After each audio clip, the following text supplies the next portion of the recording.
Namo tassa bhagavato arahato sama sambuddhassa. Welcome to Dharma for Kids. My name is Lisa, and I'm going to tell a story about two parrots who are brothers. So before we start the story, let's get ready to hear it by sitting up nice and tall and taking a deep breath in, making the back straight as we breathe in, and relaxing the shoulders as we breathe out. And notice the air coming in the nose as you breathe in and out of the nose as you breathe out. Just pay attention to the air going in the nose and out of the nose to relax our mind before we start the story. And now I'd like to ask you a question. Did you ever wonder whether a certain friend might possibly get you into some kind of trouble? So let's start with our story. It's called The Twin Parrots. A long time ago, in a very big forest, a mother and father parrot had two little eggs which hatched into tiny blue baby parrots. The baby parrots were twin brothers and looked exactly alike. At one end of the forest was a village of robbers. These men survived by stealing things like jewelry and money. They stole it from people who traveled on the road near the forest and from people in other villages. At the other end of the forest was a village of monks. They meditated every day and were very kind, helpful, and peaceful. One day there was a big storm. The sky became very dark, the wind became very strong and loud, blowing all the trees and plants, and there was rain, thunder, and lightning. The wind was so strong that it bent the tree where the parrots were staying in their nest. The wind got stronger and the thunder boomed so loudly the tree began to crack. The little parrot brothers looked out of their nest and were terrified that the tree would break and injure them, so they each flew out of the nest. The wind was so strong it blew one parrot one way and the other parrot the other way, and they couldn't see each other in the pounding rain. They gave up hope that they could find each other, so they each just kept flying in opposite directions. One parrot flew in the direction of the robbers' village, and the other parrot flew in the direction of the monks' village. The first parrot landed in the robbers' village near their weapons, where a robber found him. The robber thought, "This little parrot is beautiful. I want to keep him as a pet." He named him Dagger because he was found near the robbers' daggers. He dried Dagger's feathers and gave him some food, and set a little blanket in a tree by his hut to sleep on. Dagger was happy that someone cared for him and gave him food, so he stayed happily in the robbers' village. The robbers were rowdy and liked to play pranks and joke around and sometimes fight and have loud parties. They thought it was fun to steal jewelry and things from wealthy people and salesmen traveling through the forest.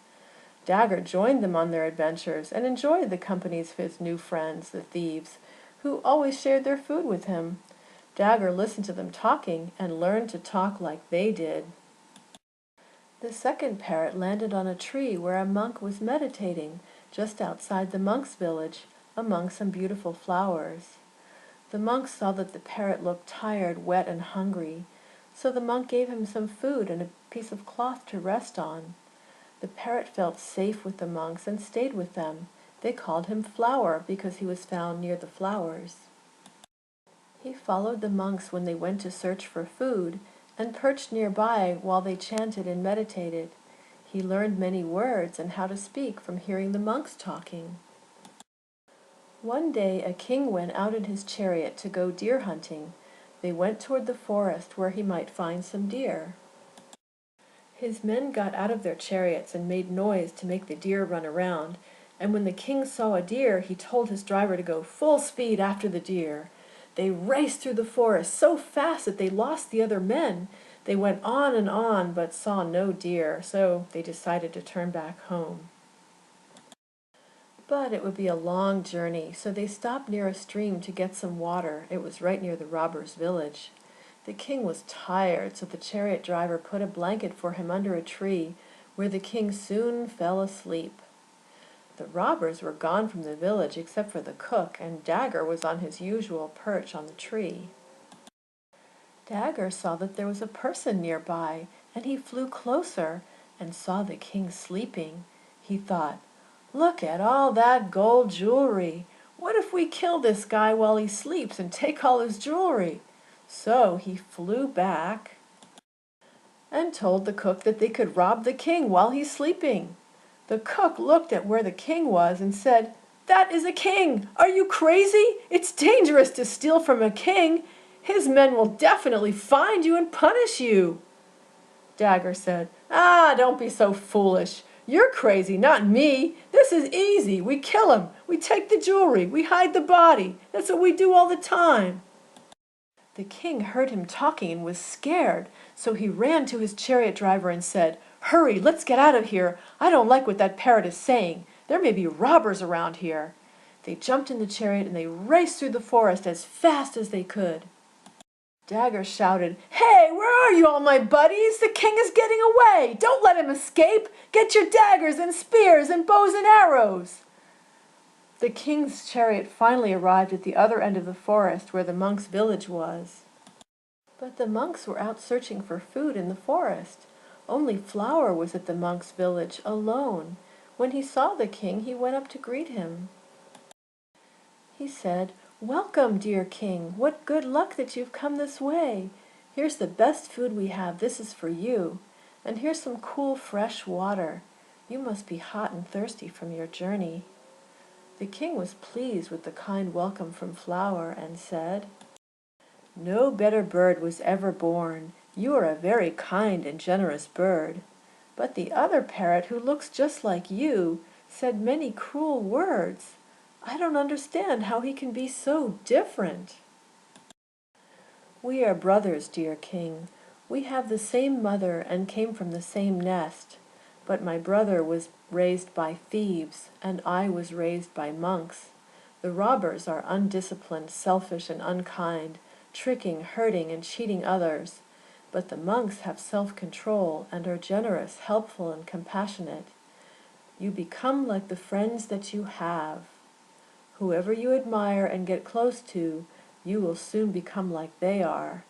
Just like if you wrap fish in leaves, the leaves will soon stink too like the fish. If you wrap perfume in leaves, the leaves soon smell nice like perfume. A wise person stays away from bad company, knowing that trouble comes from getting near it. He instead stays near wise people and becomes even wiser." The king was so pleased with Flower's good advice that he invited the monks to stay near his palace and gave his beautiful garden as a safe home for the parrots, where he made sure that they were comfortable with all the good food that they want. And that's the end of our story. Okay, now I want to ask you some questions to make sure you understood the story. And the first question is, how did the baby parrots get separated? Because of the big storm, right? And the next question is, what did Dagger think when he saw the king? He wanted to rob and kill him, steal his jewelry. And why did he think like that? Because he saw his friends rob people and he heard them talking about it and he just joined in with what they were doing, right? The next question is, what did the king do when he heard Dagger talking like that? He ran away, right? And how did Flower behave when the king arrived in the monks' village? He was kind and welcoming and generous, right? And what did the king learn from Flower about the two parrots? That even though the two parrots were alike when they were born, they each changed and became like their friends. So this was a story that the Buddha told a long time ago. And now, here are some of his words that teach us what we can learn from the story. Not following or associating with the ignorant people, but associating instead with the wise people and honoring those who deserve honor. This is the best way. Okay, let's talk about this and what this story means for us. Each of the parrots became just like their friends. And how did that happen? Because they were watching what their friends were doing and they were hearing what their friends were talking about, and they wanted to enjoy what their friends were doing and be part of the action. So they did what their friends did and talked like their friends talked, and they thought about what their friends were doing. So they began to think just like their friends. What would you call this when you begin to think and talk and act like your friends? It's called the influence of friends, right? So in the story, Dagger had the bad influences of his friends, the robbers, and Flower had the good influences of his friends, the monks. Dagger associated with the ignorant, people who are ignorant of the Dharma, and Flower associated with people who are wise, people who practice the Dharma. So are there any kind of bad influences that your friends or classmates might possibly have? They're probably not robbers, right? But some examples that they could have that are bad influence might be if a friend disobeys a parent or a teacher, or talks disrespectfully, or hurts someone in some way, or says bad things about others, or lies, or bullies, or acts arrogantly, or takes something that doesn't belong to him, or acts mischievous, or gets angry easily, or takes revenge on people. Or maybe they're lazy, or don't do what they're supposed to do. So, being around them, you talk about what they're talking about and what they're interested in. You laugh with them, and you say and do things that make them laugh. Maybe they're talking or laughing about something that's unkind or selfish. And if you listen and stay around them, then you get involved too. Also, you think about what you did together and what you talked about and what you'd like to do together. So then you start to think like them too. And their habits become your habits. So that's how you're influenced by the qualities of your friends. And that's what happens if, like the Buddha says, we associate with the ignorant people. So what if we associate with the wise people, the friends who have good values? We see them being helpful and disciplined and patient and honest, and we'd be embarrassed to act selfish or disobedient or dishonest around them. So we join them when they're being helpful and doing good activities, and then we want to do them more also. So maybe it seems easy, though, just hang around good people and not bad people. But sometimes kids who are the most fun to be around can also be a bit misbehaved. Consider this. What if there was a party that a friend had that was a lot of fun, very popular, but didn't always behave the best way, and another friend who is always well behaved and kind and helpful to others is also having a party? Which party would you choose to go to? Maybe you'd be tempted to go to the fun friend's party rather than the more kind friend, but we learn from the story that that's not a good idea. But maybe we think we could be a good example to someone who misbehaves. Like if we're friends with them, then their behavior will get better. Is that a good idea? Probably not, because no matter how confident we are that we can be a good example and not get drawn into their misbehavior, the fact is that one person's misbehavior easily spreads to others who associate with him or her. Just like in the story, the parrot taught that the fish smell gets into the leaves that are around the fish, right? So even adults are very often led into wrong acts and bad talk or bad thoughts by just one person's bad influence.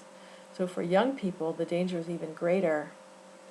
But it could be that a friend who's usually nice, maybe on some occasion behaves or talks in a way that's not nice.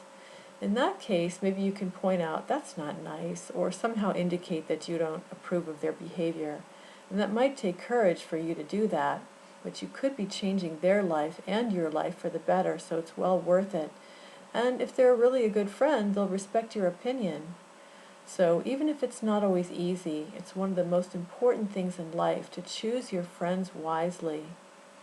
So let's wish all our friends and all people who misbehave, all beings in the world, that they be peaceful and happy.